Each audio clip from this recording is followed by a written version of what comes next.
तर मंडळी हा आहे सेकंड पार्ट, आणि जर तुम्ही फर्स्ट पार्ट बघितला नसेल तर लवकर जा आणि बघा. आणि फुल व्हिडिओ तर यूट्यूब चॅनलला आहे. आणि मॅमनी सांगितलेलं की खालचा जो केक आहे तो मला पर्पलमध्ये हवा आहे, त्याच्यावरचा आहे तो पिंकमध्ये हवा आहे, त्याच्यावरचा व्हाईटमध्ये. तर त्यांनी सांगितलेलं तसंच मी केलेलं. आणि त्यांना तेच कॉम्बिनेशनचे बटरफ्लाय जाणार होते. त्यानंतर माझं सगळे केक झाले, मी पटापटा रेडी करून घेतलं. आणि नंतरला 10 किलोचे ते केक झालेले. आणि हे होते उद्याच्या ऑर्डरचे स्पंज, ते पण लगेच रेडी करून घेतले कारण की वेळ नव्हता.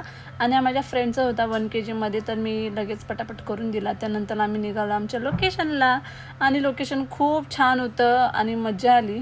तर तिकडे गेल्यावरतीच मी केक रेडी करते. कधी कधी काय होतं की डॅमेज वगैरे झालं तर आपण त्याच्यावरती बटरफ्लाय बॉल्स वगैरे लावून कवर करू शकतो. तर मी जास्त करून तिकडेच जाऊन कारण की लांब लांब प्रवास करावा लागतो, तर ते कम्फर्टेबल जरा पडतं. आणि माझे कधीच केक डॅमेज नाही झाले आतापर्यंत, तर मस्त वाटतं. आणि मॅमनी सांगितलेलं तसंच कॉम्बिनेशन मी केलेलं आणि एकदम छान वाढवतं. त्या तिकडच्या मुली बसलेल्या ना, त्या मला बोलल्या, दीदी ते बटरफ्लाय लावले ते उडणार का केक? मी म्हटलं हां आता उडणार.